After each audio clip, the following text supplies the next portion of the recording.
Stone mineral has a lot of complexity for a white wine at 15 bucks. I'm Matthew Horkey. For the last 7 years, I've traveled around the world tasting thousands of wines annually in search of the most unique, exciting, and expensive bottles on the planet. I think we can all agree the best surprises in life come with the unexpected. And usually we expect more expensive red wines to age well. However, I have found the most surprising experiences have been with inexpensive, entry-level type white wines. And that's what I have here today. I have a relatively inexpensive wine you can get at Costco for about $14.95. This is the Clos de Lune, Lune d'Argent Bordeaux. It's a white Bordeaux. Semillon and Sauvignon Blanc are the main grapes that make up white Bordeaux. I think you can also add Muscadel. I think Uni Blanc is also permitted. Fun fact, Uni Blanc is used to make cognac, and it's also one of the Trebbiano varieties. Did you know that one?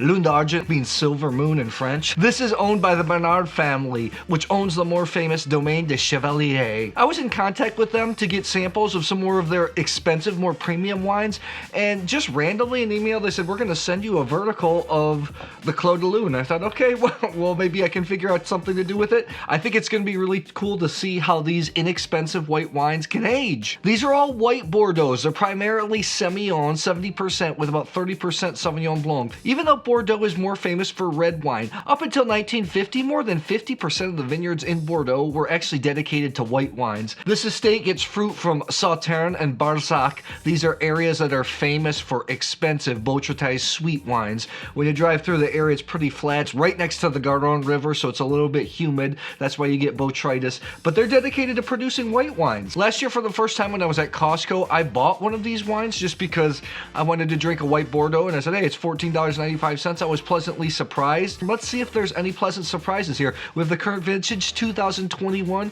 all the way to 2016, these wines see a little bit of wood when they blend the wines. The text sheets say around 25% of the cuvee is actually barrel aged. Here's the thing that frustrates me in wine writing. You can't go 100% by the text sheets. If you've ever spent time in the cellar, it is messy. And blending wine is a little bit like cooking. When you're cooking a stew, you're cooking something, you're adjusting, you're adding a little spice here and there. Do you really keep track if it's 2%, if it's 3%?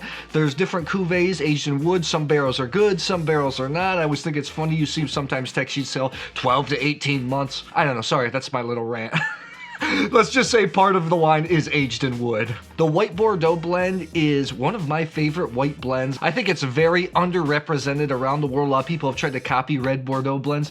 Not a lot of people try to copy white Bordeaux. Semillon, to me, when it's young, has this oiliness, has a little bit of body, it's a little bit neutral. Sauvignon Blanc kind of gives the aroma, some grassiness, some explosiveness. But with time, Semillon develops really, really interesting flavors, as you can see in the famous Semillons from the Hunter Valley in Australia. I am super excited to see how these wines show. Let's get them blinded and let's taste them.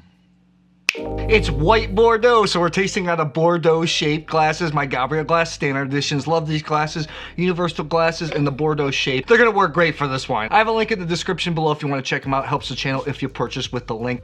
So I appreciate it. I'm excited about this kind of tasting. I didn't need help from anybody else because all the bottles are exactly the same. The only thing that's different is the small difference in the vintage, so I can mix them up with my eyes, put them in. I can do everything myself. I blinded 5 of them. I'm gonna taste the current release first, 2021. So I have a reference. This is where I think blind tasting can be really, really powerful. In wine, this is one of my favorite things to do because this is really where you can understand a wine. Let's start out with this. I can't remember if I had the 2020 or the 2021, which was the last vintage. Let's get a peek at this here. A nice fresh white wine, a little bit of banana, lemon, white peach type flavors. That tastes a little bit better than I remember. Stone mineral has a lot of complexity for a white wine at 15 bucks. Got a little bit of sandiness from the barrel. This is better than I remember. Got a little bit of this oiliness on the back end that I really like about Semillon. Got a decent finish. I'm gonna say this is really good, like 89 points for a $15 wine. That was pretty good. Wine number 1 and 2. One smells quite similar to 2021. You know, we already have established the baseline. Maybe this is the next one in line. Maybe it's the 2020. Doesn't have a lot of development yet. Still similar aromas. Usually white wines, when they start to age, they start to gain color. With Semillon, with neutral grapes, you start to add some complexities. You start to add some mushroom notes, some more earthiness starts to come out a little bit. Caramel, because the fruit goes from fresh to dried. Think about if you leave a piece of fruit out like an apple, you take a bite of it and you leave it out, it starts to oxidize. It goes from fresh fruit to more dried type fruit flavors. I think it's quite similar to 2021. I think the 2021 is a little bit better. Vintage in places like California matter a little bit less, where the vintages are more consistent. Places like Bordeaux, in northern parts of Europe or cooler parts of Europe, the vintage really does matter. Number 2 is like mineral, soapy. It's super interesting. As I spilled a little bit all over me. That's the thing when you're trying to shoot video. I'm trying to keep track of all the video, the lighting, the tally lights. I guess that's what happens, so now I'll just have a little bit on my shirt. Not a lot of fruit flavor. Really interesting. Dried pineapple. Soapy type notes. I know that doesn't sound very good, but it's not as zippy, but it's got some real interesting flavors. Dried fruit type notes. I wonder what kind of age that is. I don't know. We'll see. Wines 3 and 4. I don't really have a lot of lighting here, so I can't look at the color. I guess the oldest wine here is 2016. Quite similar. It has the balance where the fruit is going from white peach to dried peach type flavors. So it gets still like it's. I think it's kind of a vintage that's in the middle of the vertical here. Now here's where it's so interesting. My favorite so far is probably the freshest one with the zippiness. This wine doesn't have all the fresh fruit flavors, not all the dried fruit flavors either, but it has the most length. And for me, length is really a separator to determining whether a wine's good. Here's the thing with wine criticism. It can be easy for anybody to score a wine randomly. The people that have been doing this for a long time that know quite a bit have tasted lots of verticals of all the famous wines in the world, so they know, they have a vision of where the wine's going. I think that becomes a separator. It's not super easy for everybody else. For a casual wine drinker, they won't be able to afford it. For people just getting in the industry, it takes a lot of networking, it takes a lot of gate opening, and not everybody has that type of perseverance to go through. Okay, number 4 here. 4 is oily. 4 gets me excited a little bit. Dried pineapple, dried peach, a little bit of Asian pear. It's the most complex.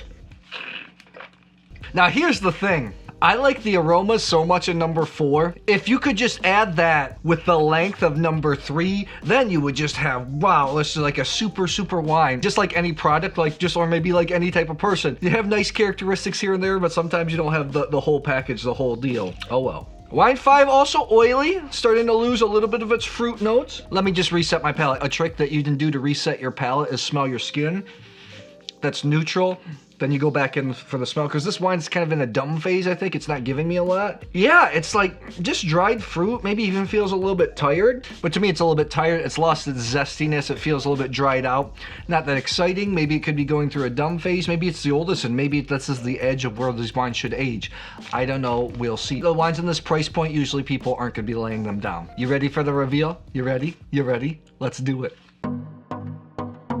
The fresh white wine, 2021, I had it 89 points. It wasn't my favorite. There were 2 wines that topped this out. I'm looking to see what the vintages are and if they really improve with a little bit of bottle age, how far back it goes. Let's start out here with number 5. This, out of all the wines, the wine I was least excited about, just a little bit tired.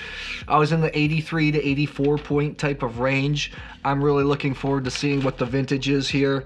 This is the Clos de Lunes 2017. Not the oldest in the bunch. Just for me, not super exciting. That's just how it shows. Next up, wine number 1 was really similar to the 2021. Maybe just wasn't as peppy, not as zippy as this one. I gave it 87 points. We'll see how it is. Respectable. I still think it was nice wine.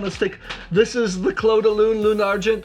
This is the 2019. So again, a couple years on it. Lost some of its zippiness yet. The flavors hadn't changed into dried fruit flavors yet. Next up here, wine number 2. This had a lot of dried fruit flavors. A lot of dried fruit, and the complexities were really starting to come out. That's what really made it more interesting for me. I gave it 88 points.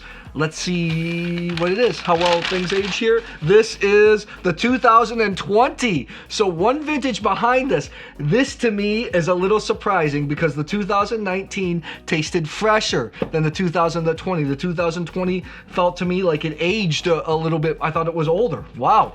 Down to the top two. And before we get to the top two, make sure you subscribe to the YouTube channel. Click on the bell if you like videos like this. And let me know, what do you think about inexpensive aged wine? I'm excited to see what these two are. When they sent me the email, they said that right now the family's enjoying the oldest one that they sent me, the 2016. But 2016 was also a great vintage in Bordeaux. Number 4. Remember, these are the ones where I said 3. Man, if you combine the aromas of 4 with the length of 3, then you have like, so you're off to something. Number 4, 89 plus. So it was my second favorite wine. Asian compare, a lot of complex aromas. Just everything was coming out. I wanted just a little bit more length for it to be really interesting. Let's see what it is here. Is it going to be the oldest? This is the oldest, the 2016. Great vintage in Bordeaux. Really starting to unfurl, show some complexities. Those that want something a little bit more interesting. Wow, you know, for an inexpensive white wine, this is almost 7 years old and it's showing really, really well. Okay, number 3. I said it's going fresh to dry fruit, so it's in between. It hasn't changed already, but the length was the real separator here. Let's take a look here. This is the 2018, a very good vintage in Bordeaux. And I guess that's a sweet spot here, 5 years. One time a famous winemaker told me, some reds need a little bottle age, but all whites need some bottle age. I think that's true. Usually white wines are pushed out a little too early. I think they're more interesting with a year on them. And right here we see with 4 to 5 years on it, and this is going really well, 90 plus points. Super excited to drink that wine at 15 bucks. It wasn't a super moving experience, but it was an interesting one at that. And I'll see you guys soon.